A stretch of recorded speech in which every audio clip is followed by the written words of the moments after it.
Reka mbacire umugani mbabambuze umugani ntuzava ikamugani azasanga ubukombe bw'umugani buziritse ku muganda w'inzu. Kera habayeho umugabo n'umugore babyara umwana w'umukobwa yahoraga yambaye igishura gitukura, nyirakuru yaramuboheye ku musozi wose bakamwita ngofero itukura. Yagiraga nyirakuru agatura hafi y'ishyamba, ngofero itukura amukunda cyane ndetse yakundaga kumusura kenshi. Bukeye nyina aramuhamagara mu gikoni ati mwana wa, akira umutsima n'imboga ushyire nyogokuru dore ararwaye. Hari mu musesi izuba rirashanyura mu ishyamba, ahura n'ikirura cyihinduye umuntu. Ikirura kiramusuhuza kiti uraho mwana wa, urajya he ko wizinduye? Ngofero itukura ati ngiye kwa nyogokuru atuye hakurya y'ishyamba. Ikirura kirita mu gutwi ariko nticyagira icyo cyongera kumubaza, kiragenda kimusigaho. Ngofero itukura atangira kwikinira, abona uturabo twiza agenda dusoroma kugira ngo adushyire nyirakuru kuko yari azi ko akunda indabo. Cya kirura gica inzira y'ubusamo gitaha ngofero itukura kwa nyirakuru. Kihageze kirakomanga kigana ijwi ry'umwuzukuru we, nawe ati kingura hegetseho ntihakinze. Ikirura kirya wa mukecuru kirangije kijya mu buriri cyambaye imyenda ye.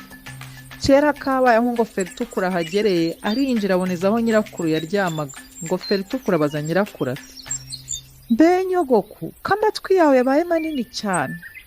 Ikirura kigana ijwi rya nyirakuru kiti ni ukugira ngo nkumve neza mwana wa.